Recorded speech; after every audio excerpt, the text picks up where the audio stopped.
नमस्कार. सखी सह्याद्रीच्या आजच्या भागात मी चैताली कानेटकर आपल्या सगळ्यांचं मनपूर्वक स्वागत करते.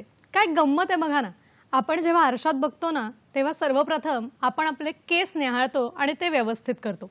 बाजारात सुद्धा कॉस्मेटिक्सची जितकी काही उत्पादनं आहेत ना त्यातली अर्ध्याहून अधिक उत्पादनं ही केसांच्याच बाबत निगडित असतात.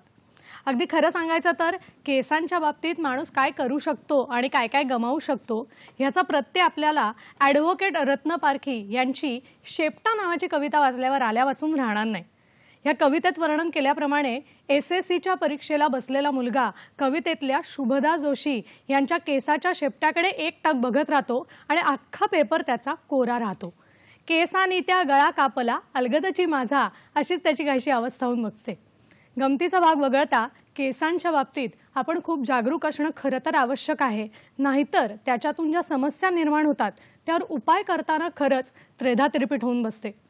आज आपल्याला याच्याशीच निगडित विषय बघायचा आहे आणि हा सखींच्या अत्यंत जिव्हाळ्याचा विषय असणार आहे.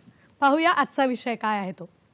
आज आपण बोलणार आहोत केसांचे सौंदर्य आणि निगा या महत्त्वाच्या विषयावर आणि आपल्याला मार्गदर्शन करण्यासाठी आपल्या बरोबर आज स्टुडिओमध्ये खास उपस्थित आहेत आयुर्वेदाचार्य आयुर्वेद वाचस्पती डॉक्टर ईशा खासनेस. नमस्कार मॅडम.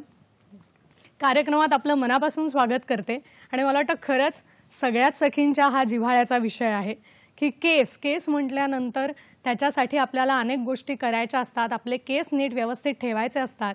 आज हेच कसे आपण काळजी कशी घेणार आहोत, निगा कशी राखणार आहोत हेच आपण त्यांच्याकडून जाणून घेणार आहोत. तत्पूर्वी मी सर्व प्रेक्षकांना त्यांची ओळख करून देते. डॉक्टर ईशा खासनेस आयुर्वेद वाचस्पती आयुर्वेदाचार्य योगविद्या पारंगत असून डॉक्टर ईशाच पॅलेट आणि केवलम हॉस्पिटलच्या संस्थापक आहेत. 15 वर्षांचा तब्बल त्यांच्या पाठीशी अनुभव आहे. हजारो लोकांवर यशस्वी उपचार त्यांनी केलेले आहेत. तसेच रोगाचे मुळापासून उच्चाटन करणं हा त्यांच्या डॉक्टरी प्रॅक्टिसचा महत्त्वाचा हेतू आहे. व्यवसायाव्यतिरिक्त त्यांना लिखाणाची आवड आहे. गायन, पेंटिंग, पाककला यात सुद्धा रुची आहे. अनेक ठिकाणी सेमिनार्स घेऊन त्यांनी लोकांना मार्गदर्शन केलेलं आहे. उत्कृष्ट वक्ता, भारतीय तत्वज्ञान अशा विषयांवर स्पर्धांमध्ये अनेक पुरस्कार देखील प्राप्त आहेत. यूट्यूबवर जवळजवळ 4.5 लाखांहून अधिक त्यांचं सबस्क्रायबर आहेत. तसंच त्यांच्या चॅनलला सुद्धा 3 कोटींहून अधिक व्ह्यूवर्स आहेत. यूट्यूब तर्फे त्यांना सिल्वर बटन पुरस्कार सुद्धा देण्यात आलाय. आज आपल्याला त्या केसांचं सौंदर्य आणि निगा या विषयावर मार्गदर्शन करणार आहेत. मला नक्की माहिती आणि खात्री आहे की तुमच्या मनात या विषयाशी निगडित अनेक प्रश्न असतील. माझेही काही प्रश्न आहेत. तुम्हाला प्रश्न विचारण्याची संधी नक्कीच कार्यक्रमातून मिळेल. आणि अगदी सुरुवातीला पहिलाच प्रश्न माझा हा आहे की आयुर्वेदामध्ये केसांचं वर्णन नेमकं काय केलेलं आहे, किंवा असंही आपण म्हणतो की माणसाच्या काही प्रकृती असतात, स्वभाव असतात, तर या प्रकृतीनुसार केसांच्या ठेवणीमध्ये स्वरूपामध्ये काही बदल होतो का? काय सांगाल याविषयी? नक्कीच. आयुर्वेद आपण ज्याला म्हणतो की आयुषो वेद म्हणजे आयुष्याचा वेद म्हणजे आयुर्वेद असं आयुर्वेदाचं वर्णन आहे. तर त्याच्यामध्ये नखापासून तर म्हणजे नखशिखांत मनुष्याच्या देहाचं वर्णन केलंय. तर मग केसांचं वर्णन त्यामधून सुटू शकत नाही. त्यानुसार केस हे सुघन, सुकेश किंवा नील, कृष्ण अशा वर्णाचे केस असणं म्हणजे चांगलं किंवा ते उत्कृष्ट केस असं वर्णन आहे. आता हे शास्त्र जे आहे ते भारतामध्ये जन्मलेलं असल्यामुळे त्याच्यामध्ये जे काही वर्णन केलेलं आहे तर ते अर्थात भारतीय स्त्रियांचे केस कसे किंवा पुरुषांचे केस कसे त्या अनुषंगाने आहेत आणि मग ते उत्कृष्ट कसे. तर त्यामध्ये ना ग्रंथकारांनी स्पष्टपणे 3 प्रकृती वर्णन करून ठेवलेलं आहेत की वात प्रकृतीची माणसं, पित्त प्रकृतीची माणसं आणि कफ प्रकृतीची माणसं. तर ह्या तिघांमध्ये सुद्धा नॉर्मल केस कसे असतात हे सांगितलंय. त्याच्यामुळे वात प्रकृतीची माणसं जर आपण बघितलं तर थोडेसे रुक्ष केस असतील किंवा कुरळे केस असतील, त्यांच्यामध्ये टक्कल लवकर पडतं, हे त्यांची प्रकृती आहे. तर पित्त प्रकृतीची माणसं असतात त्यांचे थोडेसे पिंगट केस असणं किंवा थोडेसे भुरकट केस असणं ही त्यांची प्रकृती आहे. किंवा मुलायम केस किंवा सिल्की हेअर आपण ज्याला म्हणतो ते असणं म्हणजे पित्त प्रकृतीची माणसं. आणि कफ प्रकृतीची माणसं म्हणजे ज्याला आपण म्हणतो दाट केस असतात की घनदाट केस आणि काळेभोर केस हे कफ प्रकृतीच्या माणसांचं वर्णन करून ठेवलेलं आहे. मग आपल्याला लक्षात येतं की काळे घनदाट आणि लांब केस म्हणजेच उत्कृष्ट केस असं समज आहे. पण प्रकृतीनुसार थोडा थोडा बदल होतो आणि त्या सगळ्याच प्रकृतींचे केस हे सुंदरच असतात असं आयुर्वेदाचं स्पष्ट मत आहे. फक्त आपण आपल्या आपल्या प्रकृतीला ओळखून त्याप्रमाणे त्या केसांचं सौंदर्य आहे ते जाणलं पाहिजे. म्हणजे एखाद्याचे केस सिल्की आहेत किंवा भुरे आहेत, सोनेरी आहेत, मग मलाही तसेच बळजबरी पाहिजे म्हणून मी माझी जर प्रकृती तशी नसेल तर ते मला सूट होणार नाही आणि मला ते निसर्गाने दिलेलं नाही. म्हणून मला जसे केस मिळालेत त्याचं पहिले सौंदर्य टिकवणं हे म्हणजे सौंदर्याची व्याख्या आयुर्वेदानुसार आहे केसांची. क्या बात आहे. मला वाटतं बरेचदा सखी हेच ओळखायला चुकू शकते कदाचित, कारण आपल्याला दुसऱ्याचे केस बघितल्यानंतर हे नक्कीच वाटतं की अरे माझे केस हिच्यासारखे का बरं नाही आहेत. तेव्हा प्रकृतीचा विचार हा प्रत्येक सखीने करणं या बाबतीत खूप गरजेचं आहे. खूप छान उत्तर मॅडम याबाबत आपण दिलं. आता मला याच्याकडे यायचं आहे की केसांबाबत आपण आजार जे म्हणतो ते कुठल्या कुठल्या स्वरूपाचे असू शकतात, काय काय आजार होतात. आता कोंडा वगैरे होणं हे आम्हाला माहिती आहे, पण या पलीकडे जाऊन कुठल्या प्रकारचे आजार होऊ शकतात, केस गळणं, कोंडा, तर आणि त्याची कारणं काय आहेत हेही अर्थात जाणून घ्यायचंय. नक्कीच. केसांचे पण अनेक आजार आयुर्वेदामध्ये वर्णन केलेलं आहे की ज्याच्यामध्ये केस गळणे हा जो कॉमन समस्या आहे तिथपासून ते टक्कल पडणे, चाई पडणे, मॉडर्नमध्ये जे ज्याला म्हटलं जातं ॲलोपेशिया एरियाटा आहे, ॲलोपेशिया सेंट्रालिस आहे किंवा ॲलोपेशिया टोटॅलिस सारखा जो आजार आहे तो सुद्धा आयुर्वेदामध्ये वर्णन करून ठेवलेला आहे. आणि तसंच त्यामध्ये आपण म्हणतो की कोंडा होणे आहे. कोंडा होणं हे साधा कोंडा होण्यापासून तर स्काल्प सोरायसिस नावाचा जो अतिशय जाता जात नाही असा जो किचकट प्रकार आहे तो सुद्धा वर्णन करून ठेवलेला आहे. स्क्रीनवर पण आम्हाला एक फोटो दिसतो, तर त्या आजारांबद्दलही आपण सांगावं. येस. तर जे स्क्रीनमध्ये आपल्याला आता जे दिसतंय तर त्याच्यामध्ये आता हे जसं आपल्याला आता दिसलं की हे जी केस आली होती आमच्याकडे तर त्याच्यामध्ये 35 मध्ये साधारण माणसांमध्ये अशा प्रकारे मध्ये असं टक्कल पडायला लागतं आणि मग त्यांनी आपल्याकडे मग 6 महिने ट्रीटमेंट घेतल्यानंतर पण आपल्याला दिसेल की त्यांचे केस पूर्ण भरले. तर आयुर्वेद ते सांगते की जेव्हा तुमचं तरुण वय असतं तेव्हाच तुम्ही केसांची काळजी घेतली पाहिजे. 40च्या आत आपण केसांचं सौंदर्य आहे ते वाढवू शकतो. एकदा 40 क्रॉस केली की मग मात्र ते बॅक करणं थोडं अवघड जातं. पण अशा प्रकारे वेगवेगळ्या आजारांचं किंवा रोगांचं वर्णन ज्या केसांची रिलेटेड हे आयुर्वेदामध्ये केलेलं आहे आणि त्याचा सखोल विचार केलेला आहे की केसांची उत्पत्तीपासून तर त्याची वाढ कशी होते असं सुद्धा वर्णन आयुर्वेदामध्ये आहे. तर केसांची उत्पत्ती तुम्ही विचारात घ्या की ही मोठ्या आतड्यांमध्ये सांगितली आहे. कारण का तर केसांच्या मध्ये जे ॲलोपॅथीचं पण सायन्स सांगतं की गंधक असतं किंवा लोह असतं तर ह्या सगळ्यांमध्ये कॅल्शियम लागतं त्याच्यासाठी. तर आयुर्वेद सांगतं की मोठ्या आतड्यांमध्ये जी पुरुषधरा कला आहे त्याच्यामध्येच अस्थिधरा कला जी असते तिचा संबंध असतो. या एव पुरुषधरा कला त्या सा एव अस्थिधरा कला असं ग्रंथामध्ये वर्णन आहे. तर जर मोठ्या आतड्यांची ताकद चांगली असेल तर तिथे अस्थींची निर्मिती होते असं सांगतात. आणि अस्थी हा उपधातू आहे, अस्थी हा धातू आहे आणि त्याचा उपधातू म्हणून किंवा त्याचा मल म्हणून केस असं वर्णन केलेलं आहे. तर इतक्या खोलवर केसांचा विचार आयुर्वेदामध्ये केलेला आहे. त्याच्यामुळे ट्रीटमेंट सुद्धा तिथून सुरू होते. म्हणजे पचनापासून जसं म्हणतो पोटापासून सगळे आजार सुरू होतात त्याच्यामध्ये केसांचे आजार सुद्धा अशा प्रकारे पोट नीट केलं की ट्रीट होताना आपल्याला दिसतात. हा, आता मला त्याच्याचकडे यायचं होतं की आपण म्हणतो कोंडा होणं किंवा आता आपण काही फोटो बघितले, चाई पडणं हा सुद्धा एक गंभीर आजार आपण म्हणतो. तसंच केस गळण्याची समस्या किंवा केस पिकण्याची समस्या असेल तर आता तुम्ही म्हणालात की आयुर्वेदामध्ये उपचार पद्धती याच्यावर आहेत आणि ज्याचं फार महत्वाचं की जी समस्या आहे तिचं मुळापासून उच्चाटन होतं. तर मग या आयुर्वेदिक उपचार पद्धती कुठल्या कुठल्या स्वरूपाच्या असतात आणि साधारण केसांच्या या समस्यांवरती इलाज करण्यासाठी आपल्याला त्यासाठी किती वेळ द्यावा लागतो, काय सांगा उपचार पद्धतींबद्दल? येस, खूप छान प्रश्न आहे हा. आयुर्वेदामध्ये मी जसं म्हटलं ना की चिकित्सेचा विचार हा कधी पण आजाराचं मूळ कुठे असा विचार केला जातो. जसं म्हटलं की अस्थिधरा कला ही मोठ्या आतड्यांमध्ये असते ना, अस्थिची निर्मिती ही मोठ्या आतड्यांमध्ये होते. तर हे सगळं ऐकायला विचित्र वाटू शकतं किंवा ॲलोपॅथी सायन्समध्ये असं काही वर्णन केलं नाही असं वाटू शकतं.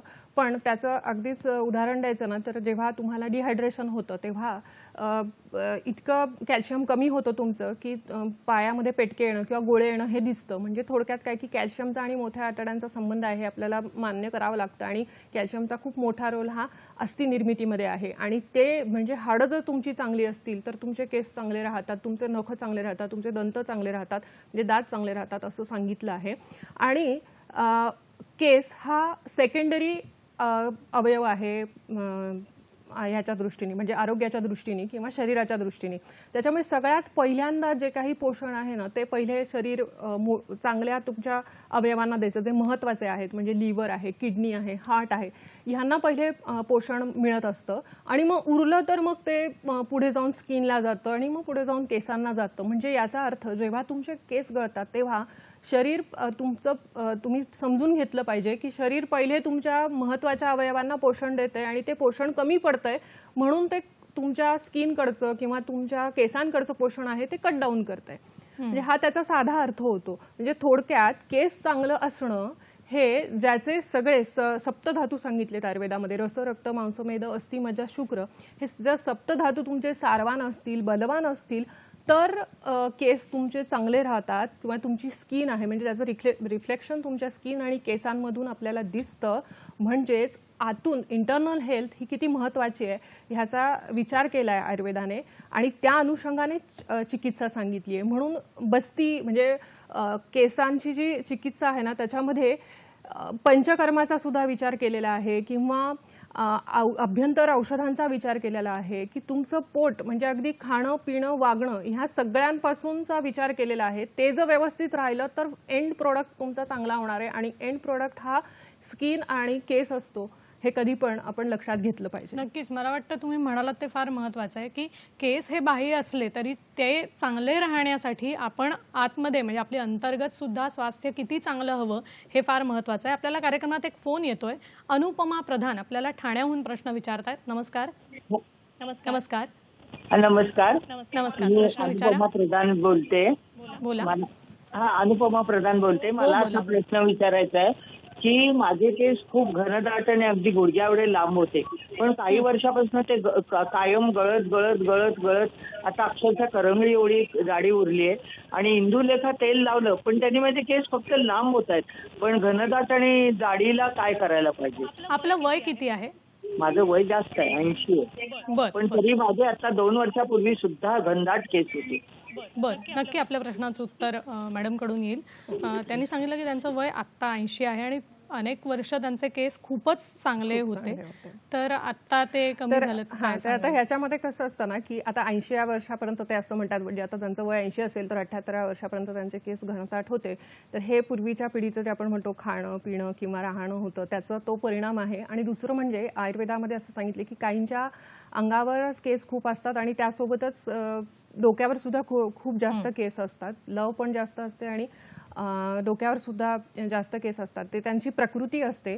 तर बऱ्याच वेळा अस्थिधातू कमकुवत असलं की अशा प्रकारे अंगावर जास्त प्रकारे केस असणं किंवा तो मल सांगितलाय ना आयुर्वेदाचा, त्याच्यामुळे मल ही गोष्ट कधीही अतिप्रमाणात होणं हे पण चांगलं नाहीये, हे पण तुम्ही लक्षात घेतलं पाहिजे.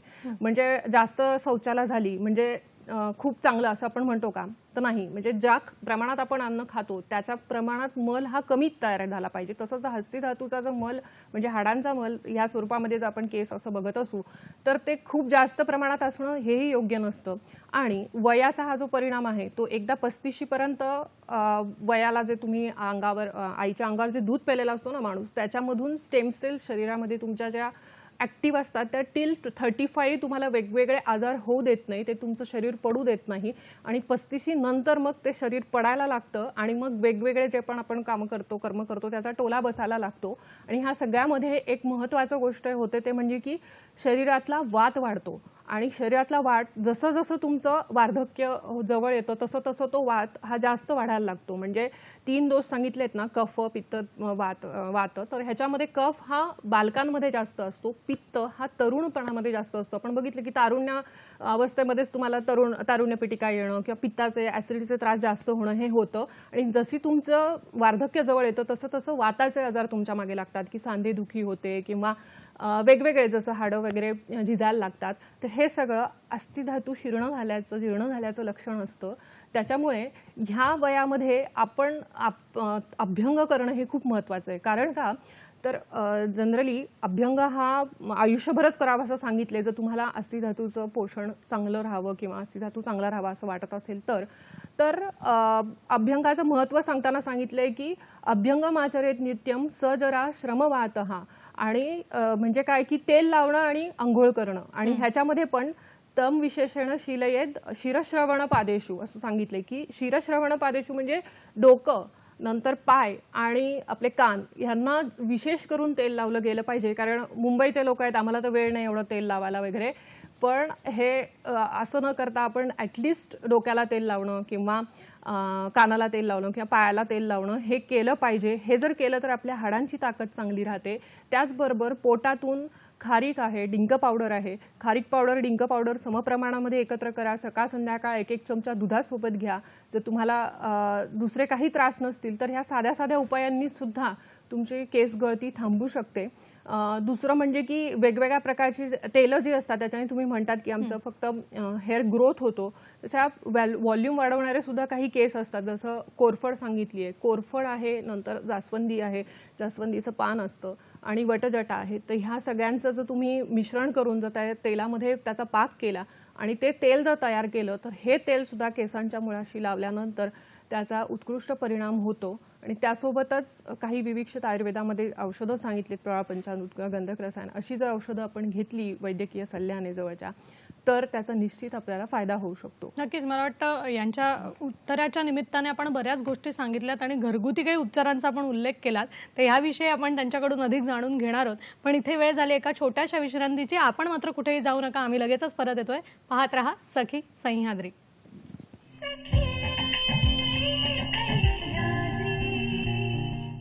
ब्रेक नंतर पुन्हा एकदा सगळ्यांचं स्वागत करते. केसांचं सौंदर्य आणि निगा या विषयावर आज आपण बोलतोय आणि आपल्याला मार्गदर्शन करतायत आयुर्वेद वाचस्पती डॉक्टर ईशा खासनीस. आता मी जाणार आहे पुढच्या आपल्या महत्त्वाच्या प्रश्नावर. मॅडम, तुम्ही मगाशी एक उल्लेख केला होता की घरगुती काही उपाय आहेत की जे काही पोटातून घेण्यासारखे आहेत. तसंच आम्हाला हेही जाणून घ्यायचं आहे की केसांच्या बाबतीत काही समस्या असतील तर घरच्या घरी आम्हाला काही सोडवता येऊ शकतात का? कारण आम्हाला इथे आत्ता काहीतरी दिसतं आहे, एका ट्रेमध्ये काही वनस्पती दिसत आहेत आपण आणलेल्या, तर आम्हाला याविषयी खरं तर जाणून घ्यायचं आहे. पण याच्यावर काय सांगाल? याच्यासाठी आपण पुढच्या प्रश्नाकडे जाऊया. येस, आपण आता इथे काही वनस्पती बघतोय. आता ह्याच्यामध्ये माझ्या हातामध्ये तुम्हाला दिसत असेल ही वनस्पती, तर ही आहे जास्वंद. तर हे जास्वंदाचं थोडं मुरगळलं आहे रोप, पण ह्या ताज्या वनस्पती पण मुद्दामून दाखवते मी. ते जास्वंद प्रत्येकाच्या घरामध्ये असतं आणि कॉमन असतं. तर ह्या जास्वंदाची पानं आणि ह्या जास्वंदाची फुलं ही दोन्ही पण जर कुटून त्याचा 3 पाकी तेल करायचं. म्हणजे हे कुटायचं, त्याचा कलक करायचा, त्याच्या चौपट तेल टाकायचं, त्याचा चौपट पाणी टाकायचं आणि असा एक पाक होतो. आणि असं 3 पाकीचं तेल तुम्ही तयार केलं तर हे जर मुळाशी लावलं तरीही केस वाढायला, केस गळती कमी व्हायला मदत होते. इतकं हे सोपं असं औषध आहे जास्वंद. दुसरी आपल्याला इथे वनस्पती मी आणली आहे ती म्हणजे की कोरफड आहे. आपल्याला कोरफडीची अशी पानं जी असतात ती इझिली अवेलेबल असतात. तर कोरफड ही म्हणजे प्रत्येक कुंडीमध्ये, घरामध्ये, अगदी मुंबईमध्ये पण मी बघते की प्रत्येकाच्या घरामध्ये ही दिसेलच तुम्हाला. तर ही कोरफड हिला कुमारी नावाने वर्णन आयुर्वेदामध्ये हिचं केलेलं आहे. तर ही यकृतगामी हिचं कार्य आहे. त्याच्यामुळे हिचं पोटातून सुद्धा घेणं आणि केसांचं तेल तयार करताना सुद्धा हिचा आपल्याला वापर करता येतो. पोटातून जी घ्यायची ती कशा पद्धतीने आपण घेऊ शकतो कोरफड? तर पोटातून घेण्यासाठी आपल्याला हिचा जो गर असतो तो जर तुम्ही 1-1 चमचा सकाळी 1 चमचा सकाळी उपाशीपोटी जर घेतला आणि हा प्रयोग 21 दिवस करायचा. 21 दिवसाच्या जास्त करायचा नाही. बऱ्याच वेळा लोक सुरू करतात आणि वर्षानुवर्ष महिने ते घेतच राहतात. त्याचा साईड इफेक्ट होतो. हिचे भेदन गुणधर्म सांगितले आहेत. तर ही यकृतावर काम करते आणि यकृतगामी असल्यामुळे तिचा जो यकृताचा स्राव आहे तो नियमित करते. आणि असं म्हणतात की यकृताचं जर आरोग्य चांगलं असेल तर पर्यायाने तुमच्या हेल्थ म्हणजे तुमच्या किडनीचं आणि तुमच्या आतड्यांचं आरोग्य उत्कृष्ट राहतं. म्हणून ही इतकी महत्त्वाची वनस्पती आहे. तर ह्याचा जर तुम्ही ह्याचा रस म्हणतात, ह्याला कुमारीस्वरस म्हणतात, हा रस आणि जास्वंदाची पानं आणि ह्याच्यासोबत अजून एक मी वनस्पती इथे आपल्या आणलेली आहे. तर हे जे तुम्हाला दिसतंय हे मला सगळे वाटतं जण आपण ओळखू शकतात. याच्याविषयी अजून जाणून घेऊया. फक्त एक आपल्याला फोन Okay, येतोय तर yes. तो आपण आधी घेऊया. आपल्याला मेघा पवार प्रश्न विचारत आहेत. नमस्कार. नमस्कार. नमस्कार मॅडम, एक मिनिट टीव्हीचा प्रश्न विचार आपला. हॅलो. हॅलो, नमस्कार. मॅडम. हा, बोला बोला, प्रश्न विचारा. हा मॅडम, माझ्या मुलाचं वय 17 वर्षाचं आहे आणि त्याचं नाव त्याचं म्हणजे खूपच केस पांढरे होतात मॅडम, तर खूप काळजी वाटते. मग तो पण ना थोडा म्हणजे त्याला वाईट वाटतं खूप माझे केस. गळता आहेत का आणि त्यासोबत फक्त पांढरे होत आहेत की गळतात? हो, पांढरे पण होत आहेत आणि गळत पण आहे. गळतात. गळतात. टक्कल वगैरे पडलंय मध्ये असं कॉईन नाही काहीच साईब वगैरे पडली तसं नाहीये, पण केस गळत आहेत. बरोबर. नक्कीच मला वाटतं त्यांना मार्गदर्शन आपण करावं, कारण या वयात केस गळले की खरंच त्या म्हणल्या तसं की मुलांना थोडंसं शरमल्यासारखं वाटू शकतं. तर काय आपण सांगा. आता हे जे आपण बघतो ना, तर केसांना पिकणं हा जो प्रकार आहे, तर केसांच्या मुळांशी जेव्हा पित्त साठतं तेव्हा त्या पित्तामुळे पिकणं हे जो प्रकार येतो तो, त्याच्यामुळे केस पिकणं ह्यामध्ये पित्त आणि रक्त ह्याचा विचार करावा लागतो आयुर्वेदामध्ये चिकित्सा करताना. तर त्याची कारणं काय आहेत, ते पित्त का खराब होतं आणि त्या पित्ताने ते रक्त का खराब होतं आणि मग ते केसांच्या मुळांशी जाऊन पिकण्याची क्रिया का घडवतं. तर ह्याचं सगळ्यात महत्त्वाचं कारण म्हणजे जे आपलं आजची जी जीवनशैली आहे, म्हणजे खाणं पिणं वागणं सगळं, त्याच्यामध्ये मुलांना ज्या सवयी लागलेल्या असतात की आंबट चिंबट खाणं आहे किंवा स्पायसी खाणं आहे, बाहेरचं खाणं आहे, चीज बर्गर ह्याच्यासारखे जे पदार्थ आहेत, तर ह्या सगळ्यांमुळे आपल्या लक्षात येत नाही की आपण विरुद्ध अन्न, जो आयुर्वेदामध्ये एक कन्सेप्ट सांगितली आहे की दूध आणि फळं एकत्र खाऊ नये, दूध आणि मीठ एकत्र खाऊ नये. तर चीज म्हणजे हा काय प्रकार आहे, तर एक प्रकारे तुम्ही आंबट पदार्थ ते फाडलेलं आहे दूध आणि तो बऱ्याच दिवस त्याच्यावर प्रोसेसिंग केलेले आहे. तर हे खाण्याचे प्रमाण आजकाल मुलांचे वाढलेत. त्याच्यानंतर मोबाईल स्क्रीन ह्यांचा वापर वाढलेला आहे. रात्रीच्या वेळेस मुलं लवकर झोपत नाहीत, जागरण करतात. म्हणजे पूर्वी जसं सांगायचे की लवकर उठून तुम्ही अभ्यास केला पाहिजे, बऱ्याच वेळा तसंच घडायचं, रात्री 10 वाजता दिवे बंद व्हायचे घरातले. आता तसं होताना दिसत नाहीत, मुलं जागरण करतात. तर हे सगळी जे कारणं असतील तर पहिले ती त्याची बंद केली पाहिजे. बऱ्याच वेळा अतिरिक्त उष्णता ही ह्या वयामध्ये होत असते. 1 ते 2 केस पिकल्याने काही खरं फरक पडत नाही, त्याचं एवढं टेन्शन घेण्याची गरज नाही, ते निघून जातात. पण जर जास्त प्रमाणामध्ये जर केस पिकले असतील तर पोटातून परिपाठादी काढा नावाचा काढा आपण घेऊ शकतो. 2-2 चमचे सकाळ संध्याकाळ 2 चमचे पाणी घालून, त्याच्याने अतिरिक्त उष्णता कमी होते. त्या मुलांचं पोट साफ होतंय की नाही ते बघावं. पोट साफ होण्यासाठी म्हणून आपल्याला एक उत्कृष्ट एक औषध आहे, आपण आता ते दाखवूया स्क्रीनवर. नक्कीच. तर स्क्रीनचा क्लोजअप आपण घेऊया. Yes, yes. त्याच्यामध्ये हे आपल्याला हे दिसतंय, तर हे हिरडा नावाचं फळ आहे, प्रत्येकाला माहिती असेल. ह्याचं बाळ हिरडा नावाचा प्रकार असतो, तो गुटीमध्ये आपल्याला कायम दिसत असतो. तर हा मोठा हिरडा आहे. तर हा हिरडा ह्याचं जे चूर्ण मिळतं आयुर्वेदामध्ये, ते जर हिरडा चूर्ण जर तुम्ही घेतलं रात्रीच्या वेळेस तर ते गरम पाण्यासोबत, तर त्याच्याने पोट साफ होतं आणि स्त्रियांचं सौंदर्यवर्धन करणाऱ्या बरेच पदार्थ आयुर्वेदामध्ये सांगितले. त्याच्यामध्ये हिरडा म्हणजे हरितकी याला खूप मोठं स्थान दिलेलं आहे. हिला अभया म्हटलेलं आहे की जी भयाचं नाशन करते, त्यामुळे प्रत्येक रोगापासून भयाचं नाशन करणारी अशी अभया म्हणजे हिरडा. तर ह्या हिरड्याचं आपण सेवन करू शकतो. हे सेवन करताना आपण कसं करावं? रात्रीच्या वेळेस गरम पाण्यासोबत तुम्ही 1 चमचा हिरड्याची चूर्ण, किंवा तो मुलगा लहान असेल तर अर्धा चमचा पण आपण घेऊ शकतो. दुसरं एक आपण इथे वनस्पती आणली आहे, ती म्हणजे बेहडा. बऱ्याच वेळा हिरडा माहिती असतो, आवळा माहिती असतो, पण त्रिफळ्यामधलं जे तिसरं घटक आहे तो म्हणजे बेहडा, तो बऱ्याच जणांना माहिती नसतो. तर ह्या बेहड्याचा आपल्याला असा उपयोग होतो ना, ह्याच्यामध्ये आतमध्ये एक मज्जा असते, त्याला बिभितकी मज्जा म्हणतात. म्हणजे त्या फळाच्या मध्ये जो गर असतो आणि त्याच्यापासून तेल काढलं जातं आणि त्या तेलाचं जर नस्य केलं तर अकाली पलित होणं, पालित्य होणं म्हणजे अवेळी होणारा जो पांढरेपणा आहे केसांचा, तो केस पिकणं आहे ते कमी होतं. त्याचं पान सांगितलंय किंवा त्याचं नस्य सांगितलेलं आहे, तर ते आपण जवळच्या वैद्यांच्या मार्गदर्शनाने हे करू शकतो. नक्कीच मला वाटतं त्यांना खूप चांगलं उत्तर आपल्याकडून मिळालं असेल. मॅडमने एक उल्लेख केला परिपाठादी काढा, तसंच हिरडा चूर्ण आणि बेहड्याचा फळ या गोष्टींचा आपल्याला वापर केला पाहिजे. आपल्याला पुन्हा एक कार्यक्रमात फोन येतोय. आपल्याला धुळ्याहून प्रश्न विचारतायत नंदा पाटील. नमस्कार. नमस्कार, बोला. मॅडम, माझा प्रश्न असा आहे, मी धुळ्याहून बोलते, नंदा पाटील. बोला. तर माझी मुलगी आहे, ती फेब्रुवारीमध्ये 5 वर्षाची होणार आहे. तर मग तिला हॅलो येते मॅडम? बोला बोला, विचारा, प्रश्न विचारा. हा, तर तिला पूर्ण अंगावर लव आहेत अच्छा. तर मग ती लव काढण्यासाठी आम्ही बाहेर डॉक्टरांकडे गेलो होतो, ॲलोपॅथी केलं, आयुर्वेदिक केलं, पण काहीच फरक पडत नाहीये. तर मग ती लव आपोआप कमी होईल की त्यासाठी काही करावं लागेल, कारण की ती मुलगी असल्यामुळे खूपच लव आहे तिच्या अंगावर. बरं, ती जन्माला आली तेव्हापासूनच ही लव आहे का? हो मॅडम, तेव्हापासूनच आहे. तेव्हापासूनच आहे ना, म्हणजे नंतर वाढली असं नाहीये ना काही की आता या पण एखाद ती वर्षात त्यावेळेस वाढली. थोडी कमी वाटायची. अच्छा. आता ते प्रमाण बरं, वाढलेलं आता दाढी मिशांच्या ठिकाणी केस आलेत असं काही नाहीये ना, फक्त नाही, तसं अंगावर नाहीये. हातापायांवर जी लव असते तशी हो, आहे ना हो, जास्त. ओके चेहऱ्यावर पण आहे, कपाळावर पण आहे तिच्या, ओके पण स्पेसिफिक नाका कानावर नाही. Sorry, okay. दाढी कानांवर नसणार. बरं, हो. ओके, ठीक आहे. ओके, आपण फोन ठेवू शकतात, आपण देऊयात तुम्हाला उत्तर. नक्कीच. मला वाटतं हा पण एक, कारण यांच्यासारखाच प्रश्न इतरांच्याही मनात असू शकतो. तर नक्कीच. चांगला प्रश्न तर विचारला त्यांनी. ही जी आपण ह्यांनी जी केस सांगितली ना, ह्याच्यामध्ये ही जन्मजात केस जास्त असणं, मागे पण मगाशी पण मी उल्लेख केला की अस्थिधातू कमकुवत ज्यांचा असतो ना त्यांच्यामध्ये, आणि वात प्रकृतीच्या म्हणजे किडकिडीत बांध्याची जी, शिडशिडीत बांध्याची जी लोक असतात, तर त्यांच्यामध्ये किंवा तडतडी थोडीशी स्वभावाची लोक असतात, तर ही जनरली वात किंवा वातपित्त प्रकृतीची असतात. तर ह्यांच्यामध्ये अशा प्रकारे केसांवर मुळातच लव जास्त असण्याचं प्रमाण असतं. तर ह्याच्यासाठी ना पूर्वीच्या काळी एक विधी केला जायचा की ते पिल्लू जन्माला आलं, छोटंसं बाळ जन्माला आलं की त्याची जी नाळ असते, नाभीची नाळ असते, ती तिच्या काखेतून, तिच्या प्युबिक रिजनमधून, तिच्या दाढी मिशांच्या जागेवरून ती फिरवली जायची, आणि आईच्या नंतर जो बाळ बाहेर आला, जो प्लासेंटा बाहेर येतो ज्याला वार म्हणतात, त्या वारेमध्ये किंवा प्लासेंटामध्ये त्या पिल्लूला घोळवलं जायचं. आणि असं केल्यानंतर तिला परत कधी केस जास्त येणं किंवा ही समस्या व्हायची नाही. इतकं ते ॲडव्हान्स सायन्स होतं. आणि त्याला आपण आजच्या भाषेत पण म्हटलं ना, तर ही जी नाळ आहे त्याला स्टेम सेल्स असतात त्याच्यामध्ये, आणि त्याच्यामुळे आजकाल त्याचं प्रिझर्वेशन पण केलं जातं हॉस्पिटल्समध्ये.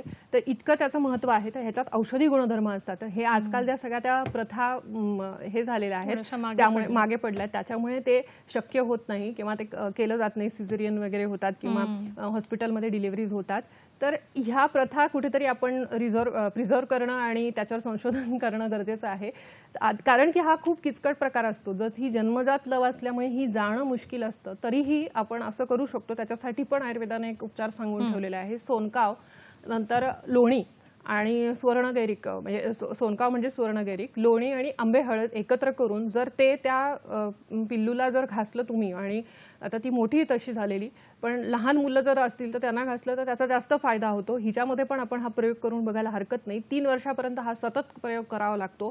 ती जी सोनकाव जो मृत्तिकेचा जो गुणधर्म आहे त्याच्यामुळे ती माती जी केसांच्या मुळाशी जाऊन बसते, त्याच्यामुळे हेअर ग्रोथ जी आहे ती अडवली जाते, आणि मग आपल्याला अंगावरची लव आहे ती कमी करता येऊ शकते. नक्कीच. मला वाटतं हा एक उपाय करून बघायला हरकत नाही. लहान मुलांना, अगदी जन्मजात बाळामध्ये केला तर जास्त फायदा पडतो. नक्कीच. आता ही मोठी झाली आहे तरी उपाय बघायला हरकत नाही. लोणी, सोनकाव आणि आंबे हळद हे मिश्रण त्यांनी सांगितलंय.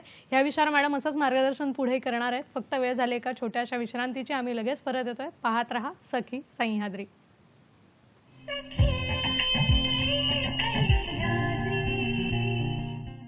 ब्रेक नंतर पुन्हा एकदा सगळ्यांचं स्वागत करते. आज आपण बोलतोय केसांचं सौंदर्य आणि निगा या विषयावर, आणि आपल्याला मार्गदर्शन करतायत आयुर्वेद वाचस्पती डॉक्टर ईशा खासनीस.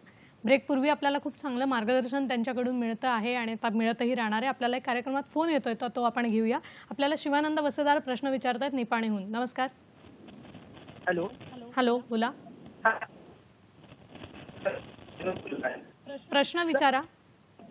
असा प्रश्न आहे की जन्मजात बालक जे असतात त्यांच्या भुवयावरती आणि डोक्यावरती केस नसतात, मग त्याच्यामुळे ते मुलं मोठी झाली तरी सुद्धा त्यांच्या डोक्यावर वगैरे केस असते, केस येत नाही. मग त्याला काय कारण आहे आणि त्याला उपचार कोणते घेतले तर त्यांच्या डोक्यावर केस वगैरे उगवतील, असा माझा प्रश्न बघा. नक्कीच नक्कीच. हा काही जणांचा हा एक थोडासा ही समस्या असते की भुवईवर आणि केस डोक्यावर असे केस दोन्हीकडे नसतात. केस नसतात.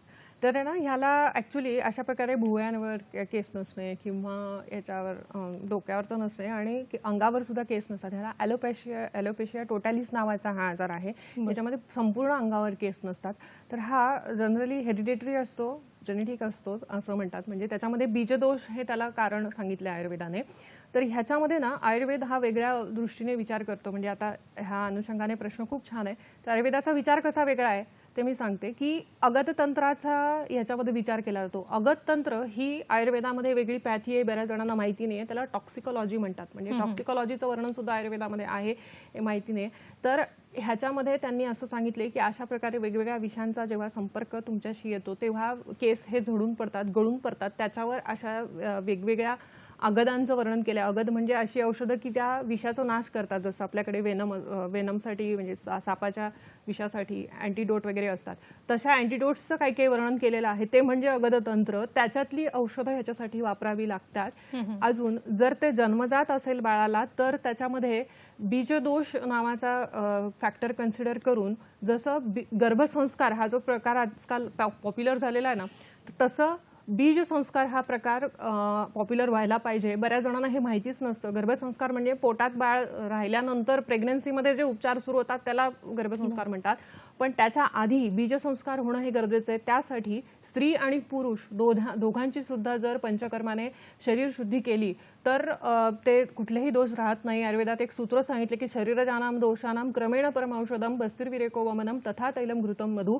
म्हणजे जर तुमच्या शरीरामध्ये वात पित्त कफ ह्या तिघांचं सुद्धा जर बॅलन्स करायचा असेल तर अशा प्रकारे बस्ती वमन विरेचन ह्या पंचकर्मांचा अवलंब करून आपण ते शरीर आहे ते शुद्ध केलं पाहिजे. आणि ही शुद्धी इतकी इफेक्टिव्ह होते की बीजदोष सुद्धा काढण्याचं सामर्थ्य या औषधांमध्ये असतं.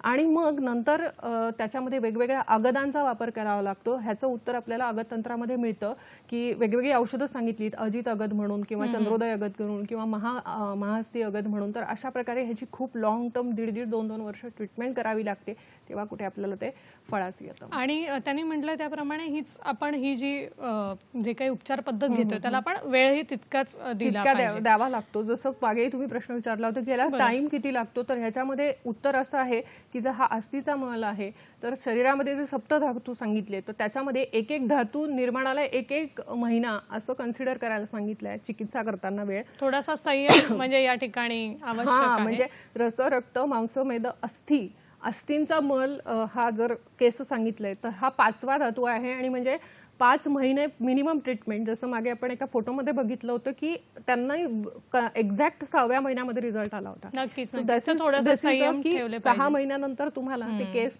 मध्ये रिझल्ट दिसू शकतो. नक्कीच. मला वाटतं आपला पुढचा प्रश्न घेऊया. आपल्याला उमा महाजन प्रश्न विचारतात. नमस्कार उमाजी. हा विषय खूप चांगला आहे, जिव्हाळ्याचा आहे. धन्यवाद. माझे 3 प्रश्न आहेत. बोला. पांढरे केस लपवण्यासाठी हेअर डाय लावलं जातं, त्याचे काय दुष्परिणाम होतात का? त्वचेचं कॅन्सर होतं असं ऐकायला मिळते, तुमचं काय मत? दुसरा प्रश्न आहे की निरोगी केसासाठी काय आहार असावा? तिसरा प्रश्न आहे की महिलांच्या तुलनेत पुरुषांना जास्त टक्कल दिसतो का बरं? पुरुषांना जास्त टक्कल पडलेले दिसतात, त्याचं कारण काय? नक्कीच आपल्या सगळ्या प्रश्नांची उत्तरं मॅडम देतील. खूप चांगले प्रश्न विचारले, कारण यातले 1-2 प्रश्न माझ्याही मनात होते की बाजारी कलप बरेचदा वापरले जातात आपले पांढरे केस लपवण्यासाठी, तर ते कितपत योग्य आहे किंवा त्या म्हणाला तसं कॅन्सरचा धोका त्यांनी आहे का? येस, नक्कीच आहे. त्याचं ऍक्च्युली काही मागे एक न्यूज आली होती की US वगैरे काही जे प्रगत देश आहेत त्याच्यामध्ये कन्झ्युमर कोर्टामध्ये ही केस चाललेली आहे की अशा प्रकारे ह्या जे काही नुसतं कलपच नाही, त्याच्या पुढे जाऊन आजकाल वेगवेगळ्या ट्रीटमेंट आल्या, केरेटिन बोटॉक्स वगैरे, की ज्याच्यामध्ये केस चपटे केले जातात, त्यांना ते केरेटिन लावून त्यांना ते स्ट्रेट ठेवलं जातं. म्हणजे जी प्रकृती तुमची नाही आहे त्याला ओढून ताणून तुम्ही ते तसं बनवणार. त्याचे नंतर त्यांनी असं साईड इफेक्ट आहेत, त्यांनी क्लेम केलेलं आहे की अशा प्रकारे कॅन्सर वगैरेपर्यंत सुद्धा ही मजल जाऊ शकते. त्यामुळे खचितच हे योग्य नाही आहे. तर असेल तर आयुर्वेदामध्ये त्याचे वेगवेगळे छान छान उपाय सुद्धा सांगितलेत की जसं मी तुम्हाला सांगितलं की वटजटा नावाची ही वनस्पती, वटजटा म्हणजे वडाच्या पारंब्या, ही नंतर ही कोरफड हिचा रस, नंतर जास्वंदीची पानं, ब्राह्मी नावाची एक वनस्पती मिळते, इझिली मिळेल तुम्हाला, आणि त्रिफळा, ह्या सगळ्यांचं जर तुम्ही कल्क केला आणि तो जर त्याच्यामध्ये उसाचा रस किंवा उसाचा रस नसेल तर आपण गुळाचं पाणी नसेल तर साखरेचं पाणी असं टाकून जर 30 दिवसापर्यंत ते पाणी टाकत राहायचं रोज रोज, आणि मग नंतर त्याच्यामध्ये वारुळाची माती किंवा बांधावरची माती घालून मग त्याच्यात चौपट तेल टाकायचं, त्याच्यात चौपट पाणी टाकायचं आणि त्याचा पाक करायचा. असं तेल केलं आणि ते जर केसांच्या मुळाशी लावलं तर केस हे पिकत नाहीत, पिकले असतील तरी रिव्हर्स व्हायला पण सुरुवात होते. म्हणजे माझ्याकडे केस आली होती, त्या 60 वर्षाच्या आजी होत्या, पण त्यांना मी पित्ताची ट्रीटमेंट देत होती आणि पित्ताची ट्रीटमेंट करता करता त्या मला म्हणायला लागले की माझे केस काळे दिसायला लागले, तुम्ही केस काळे करण्याचं काही औषध माझ्या पोटात टाकलंय, पोटात घेण्यासाठी दिलंय का? तर मी म्हटलं नाही, मी तुमच्या पित्ताची ट्रीटमेंट करतेय.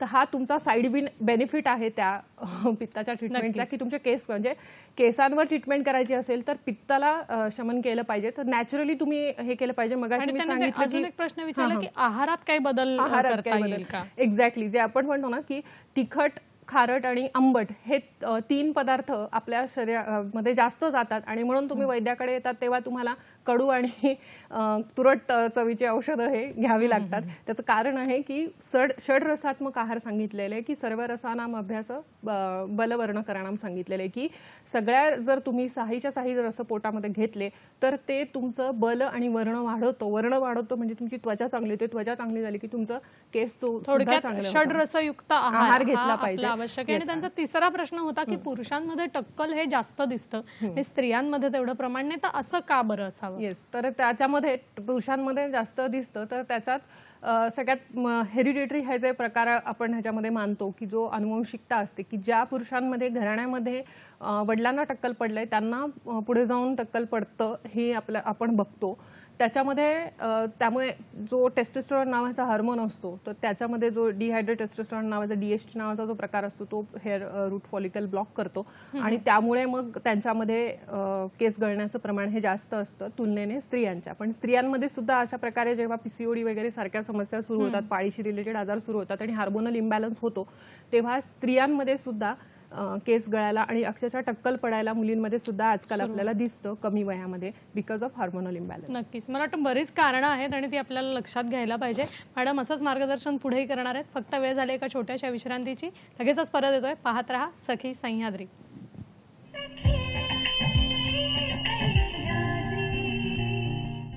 ब्रेक नंतर कार्यक्रमात स्वागत करते.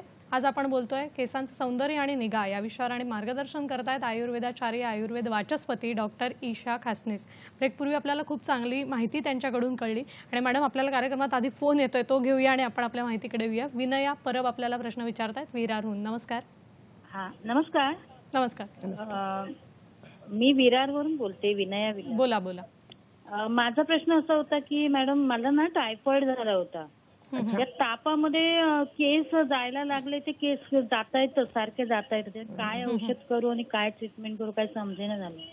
नक्कीच नक्कीच, मला वाटतं यांच्या उत्तराबरोबर मॅडम आपण इथे आम्हाला अजून एक वनस्पती दिसते ती नारळाच्या शेंड्या, तर त्याचाही आम्हाला त्याचाच त्यांना ऍक्च्युली उपयोग होईल. नक्कीच. टायफॉइड हा जो होतो ना तेव्हा त्याचा परिणाम हा आतड्यांवर होतो आणि त्यांनी जे सांगितलं तर ह्याच्यामध्ये आपला हा विचार करावा लागतो, टायफॉइड नंतर केस गळलेत का, आम्ही जी हिस्ट्री घेतो त्याच्यामध्ये चिकनगुनिया नंतर गळलेत का, डेंग्यू नंतर गळलेत का, त्यानुसार ट्रीटमेंट बदलते. तर ह्यांच्यामध्ये जो आतड्यांवर जो परिणाम झालाय तर त्याच्यामध्ये पित्तधरा कला असते आणि त्या पित्तधरा कलेचा संबंध मज्जाधरा कलेशी असतो आणि पित्त आणि मज्जा जर चांगली असतील तर त्या केसांचं पोषण चांगलं होतं आणि ते पित्त वाढलं तर ते केस आपण ज्याप्रमाणे म्हणतो की उष्णतेने रोप गळून जातात तसं ते होतंय.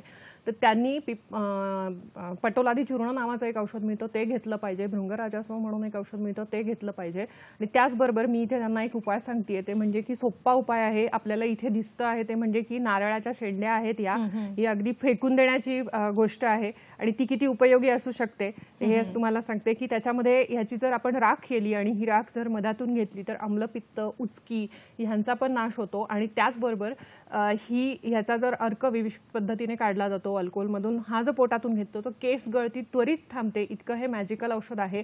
याचं कारण आहे की आयुर्वेदामध्ये पुरुषोयम लोक सिद्धांत असं सांगितलं आहे की जे पिंडी ते ब्रह्मांडी, तर आपण ह्या नारळाची जर रचना बघितली ना तर ही नारळ म्हणजे त्याच्यावरचे जे केस म्हणजे एक प्रकारे त्याचे जे वरचे जे केस आहेत ते म्हणजे आपले केस आहेत, त्याच्या आतमध्ये जी करवंटी आहे ती म्हणजे आपण ज्याला म्हणतो की हाड आहे आणि त्याच्या आतमध्ये जो मऊ भाग आहे तो म्हणजे ब्रेन आहे आणि त्याच्या आतमध्ये जे पाणी आहे ते म्हणजे ब्रेनचं पाणी आहे. इतकं सिमिलॅरिटी ह्या नारळाची आपल्या डोक्याशी आहे.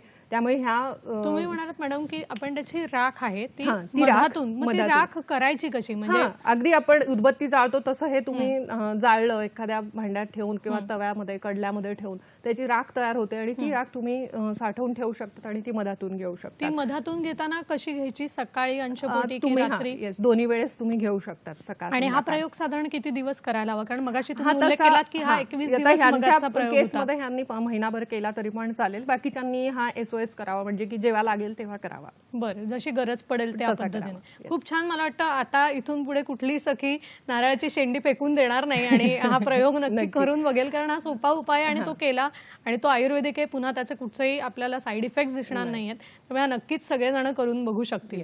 आता माझ्या मनात एक प्रश्न आहे मॅडम, की आपण ज्यावेळेला न्हाणं करतो म्हणजे केस धुतो, तर ते साधारण आठवड्यातून किती वेळा धुवावेत आणि ते धुतल्यानंतर वाळवण्यासाठी बरेच जण ड्रायरचा वापर करतात, तर तो करणं योग्य आहे का? तर याविषयी काय मार्गदर्शन करा? नक्कीच. आता हे जे केस धुण्याचं हे जे प्रकरण आहे, तर आयुर्वेदामध्ये तर सांगितले की रोज हे केसांवरून आंघोळ केली पाहिजे, पण आता कंटाळा म्हणून, आळस म्हणून म्हणा, किंवा आपल्याला घाई असते म्हणून करिअर आणि ह्याच्या मागे असल्यामुळे आपल्याला तो वाळवायला वेळ मिळत नाही, केस धुवायला वेळ होत नाही.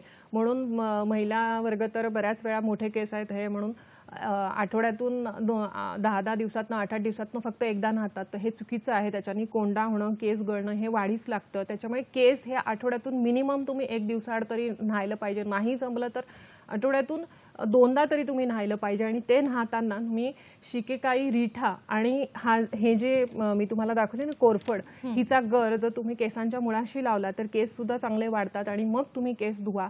किंवा तांदळाच्या पाण्याचा सुद्धा प्रयोग मी बऱ्याच जणांना सांगते की तांदूळ शिजवताना पातेल्यात शिजवला पाहिजे आणि त्याच्या वरचं जे पाणी आहे ते काढून जर तुम्ही केसांच्या मुळाशी लावलं आणि नंतर ते जर केस धुतले तर खूप उत्कृष्ट परिणाम हा केस गळती त्वरित थांबण्यावर आणि केस वाढण्यावर, केस मऊ होण्यावर होतो. दुसरी एक वनस्पती आहे ती म्हणजे की जटामांसी. आज जटामांसी ही जी वनस्पतीचं गुणधर्म आयुर्वेदात सांगितले की मानसी तिक्ता कषायाचं कांती मेधा बलप्रदा आणि साध्वी हिमा त्रिदोषास्त्र दाह विसर्प कुष्ठनूत असं तिचे वर्णन केलेलं आहे. तर ही कांती वाढवणारी आणि केसांसाठी म्हणजे मज्जेसाठी चांगली आहे. म्हणजे जो मज्जा म्हणजे आपल्या ब्रेनमधला जो मगज असतो आपण ज्याला असं म्हणू शकतो. कारण आजकाल ज्या प्रकारे धावपळ चाललंय, टेन्शन चाललंय, तर ह्याच्यामध्ये ही जटामांसी वनस्पती घेऊन हिचे 4 पट तेल टाकून, त्याच्या 4 पट पाणी टाकून जर तुम्ही हिचं तेल केसांना लावलं आणि त्याचं नस्य केलं तर ज्या ज्या लोकांचे बुद्धीशी रिलेटेड, बुद्धिजीवी जे लोक आहेत की वकील आहेत, सॉलिसिटर आहेत किंवा डॉक्टर्स आहेत, CA आहेत, CS आहेत की ज्यांच्यामध्ये याचं काम करावं लागतं, बुद्धीशी विचार रिलेटेड ज्यांचं काम असतं, तर त्यांच्यामध्ये ह्याच्याने लवकर फरक पडतो आणि केस गळणं हे थांबतं.